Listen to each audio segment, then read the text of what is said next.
beginnings which are there, which defines the Mahatma. The real reason why Mahatma is suffering from the confusion is probably to be traced to two sources. The first is temperament of the Mahatma.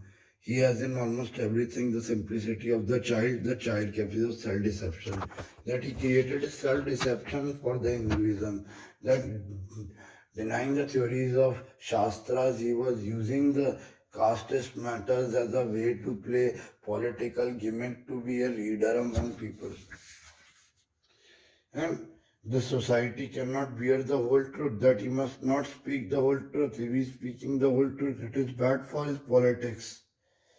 The reason why the Mahatma is always supporting caste and Varna is because he is afraid that if he opposed them, he would lose his place in politics. Well said by the Ambedkar.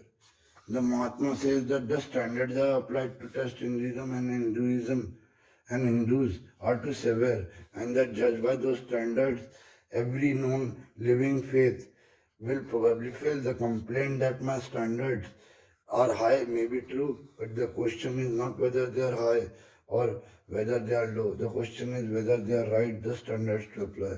People in the religion are not judged by social standards based on social ethics.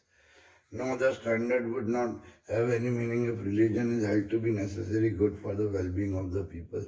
That you cannot apply some social religious standards on people to decide the factor of their life. You cannot expect from a son that he should worship every day to prove his sanctity in a household. Otherwise, he would be in trouble for not decisive for the factor of religion, which is not necessary. But this fact should not give the Mahatmas the champion of Hindus and Hinduism a ground for comfort, any more than the existence of one madman should give comfort to another madman, or the existence of one criminal should give comfort to another criminal. So, in another way, Mahatma was giving comfort to from one criminal to another criminal, or a fact that you are Hindu, a higher caste, that is more than enough. Even if you have done some crime, that is not going to be taken into consideration. The only thing which matters the most is that you are Hindu or upper class. Disgust and contempt, and which I am charged, I realize that in the world is very imperfect world. Anyone who wants to live in must bear with its imperfections. I would like to assure the Mahatma that it is not mere failure of the Hinduism which are producing the feelings of disgust and which I am charged, filled with. I realize that the world is imperfect, that nothing is perfect, that you cannot blame that Hinduism has produced the feeling of disgust or contempt with which I am charged. That disgust and contempt is lying everywhere in the society, in different parts and different sections of the world. So it cannot be decided on the basis of casteism that you will decide the factor for people that others are good and half are bad because they are not part of some upper class. So I feel I should not consent to live in society which cherishes wrong ideals, or a society which having right ideals will not consent to bring its social life into conformity with those ideals. Either they are worshipping wrong ideals, if they are worshipping right ideals, then they are not giving conformity on the social life.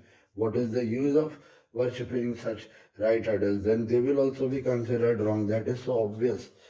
It is because I am convinced that they cherish wrong ideals. My quarrel with the Hindus and Hinduism is not over the imperfection of their social conduct. It is much more fundamental. It is over their ideals. Hindu seems to be moral regeneration, which it is dangerous to postpone. And the question, who can determine and control the moral regeneration? Obviously, those who have undergone intellectual regeneration.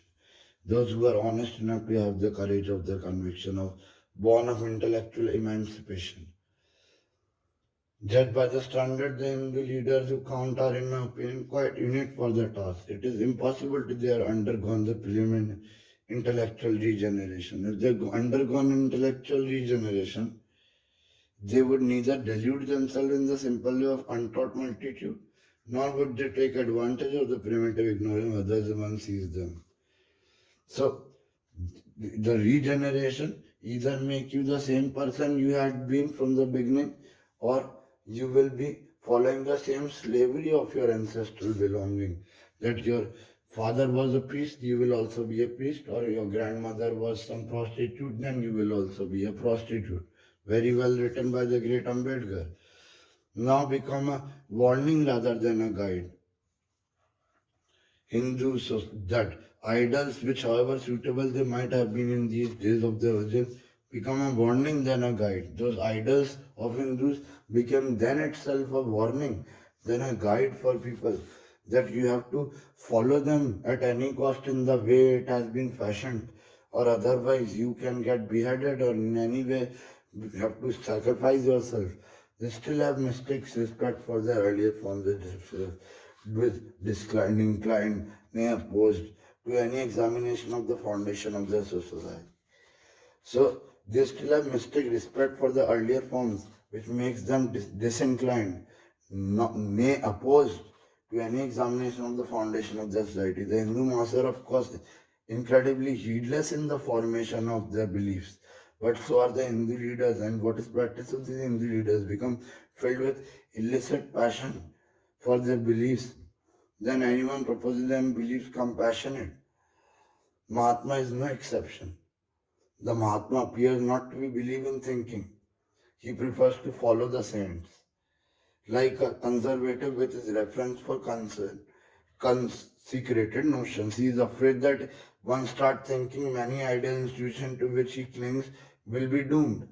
One must sympathize with him, for every act of independent thinking puts some presence of an apparently stable world in peril. So he wanted people to believe in his ideas, in his thought process, in his idea of emancipation, not in the belief of Shastras, so that he will not lose on his followers. Equally today we have politicians.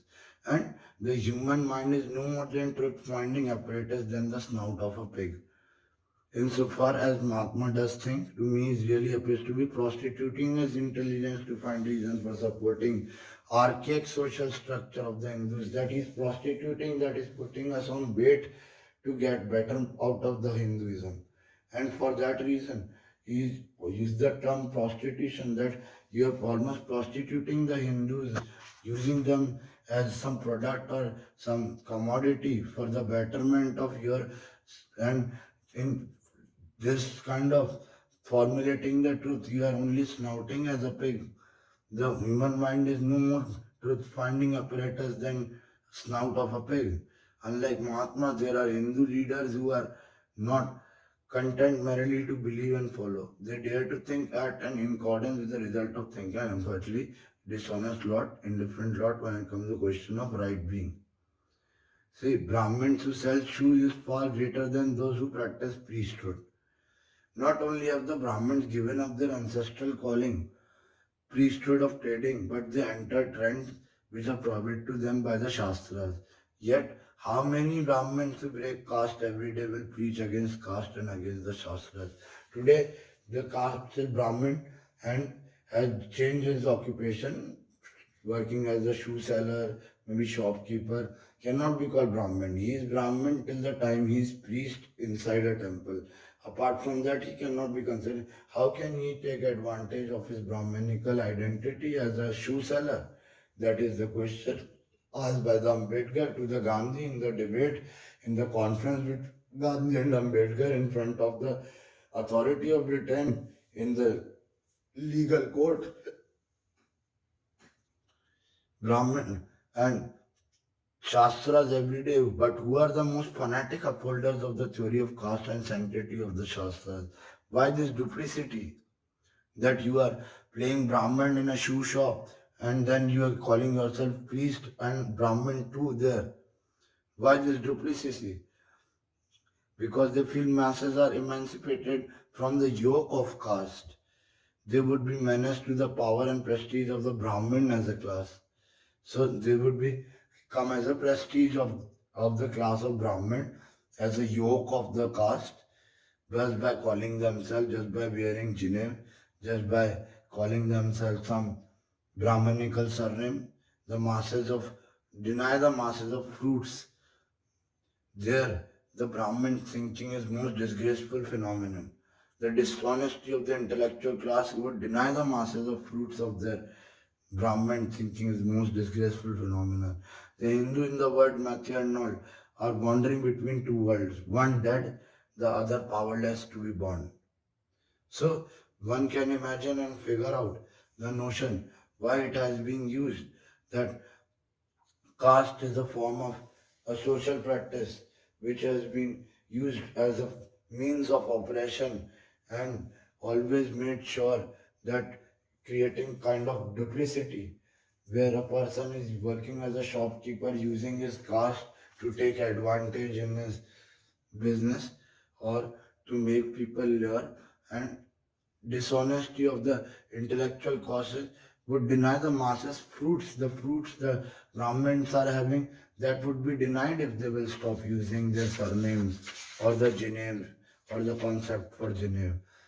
So, so masses look for guidance are either too dishonest or too indifferent to educate them in the right direction. That is what Ambedkar told about the Gandhi and Gandhi's ideas for the caste, for the Shastras, that he was completely against the Shastras because Shastras deny casteism and he was with the casteism. The caste divides society so that everyone would be appeased, everyone would be in complete awe of Gandhi and give vote to him or be his followers or will be behind him or will buy his publication Harijan where he is mocking Harijan, where he is mocking the caste society, caste based person, forcing them to bloom in the streets rather than emancipating, becoming officers or doing well in the society wearing suit when he was thrown out of the train while training to South Africa, traveling to South Africa in a train because he was wearing dhoti and kurta. That was Mahatma Gandhi. And then he, in the heft of casteism and racism, told the South African college authorities, his law college authorities, that you make a separate door for people of India and for whites so that there would be a separate entry for blacks in the name of racism because they thrown him out for wearing mojdi, for wearing jutis, for wearing dhoti and for wearing kurta and for wearing black coat on top of the dhoti. That was Mahatma Gandhi, well described in this appendix by the end of the annihilation of caste, that what is the conversation between Mahatma Gandhi and Dr. B.R. Ambedkar and Mahatma Gandhi in the courtroom in front of the judiciary system in a legal court under the rule of the British government, and it was recorded and well re-described by another great author who has written so much on Kashmir and very well recognized and known. I am not clicking with her name because having thoughts of Sharmila Rege in my head, but her name is Arundhati Roy and she is well known and recognized, and from last 15 years she's been writing for Kashmir and problems which are presiding in Kashmir related to the people who are dying there for no reason or going through bullet pellets and getting sacrificed. And after that, recently, just like Sharmila Rege, she has encompassed the whole debate between Mr. Ambedkar and Gandhi for the reason people should know the truth about the emancipation of caste, which Ambedkar was very much vocal, and Gandhi was completely against the idea of removing casteism or the barriers of casteism, instead forcing people to take it as some proud matter and start working as a cleaning garbage worker or a helper to get paid in some pension, but not emancipate to become better in society or to find your stand foothold in a better position as an officer, as an aristocrat. So thank you so much.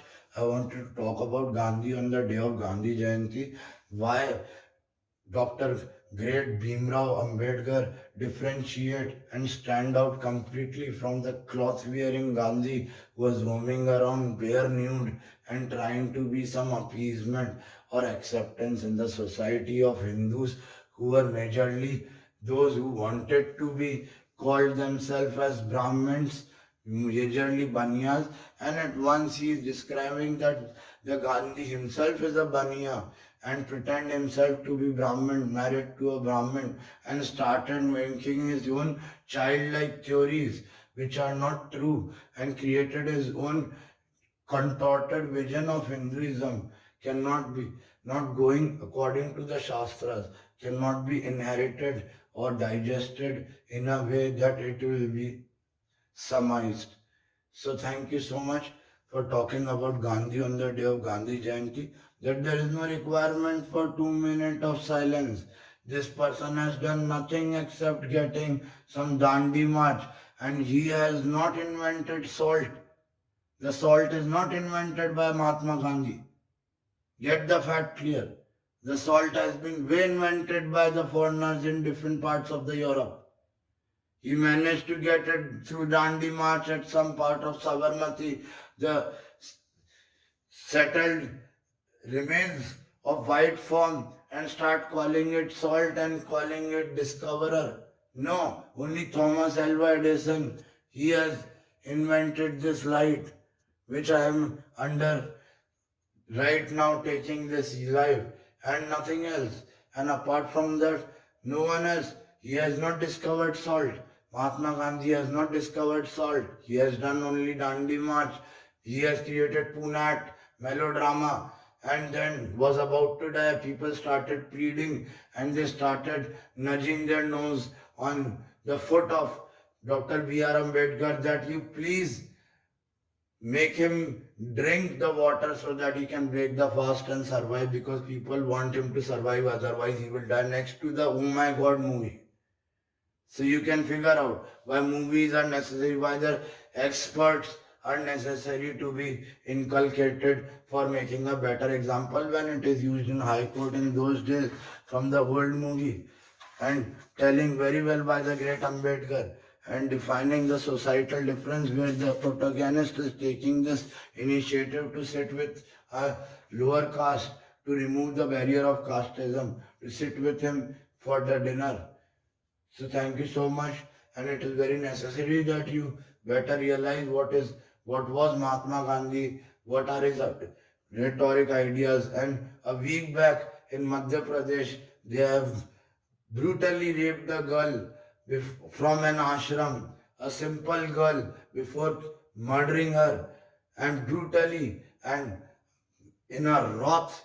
So you can imagine what would be the condition of that girl and the family members of the girl, just because MP is not some promoted state compared to Uttar Pradesh or Bihar. You cannot diffuse the matter. So get that. That is happening to make an example a week before. Gandhi's culture pertains to rapist culture.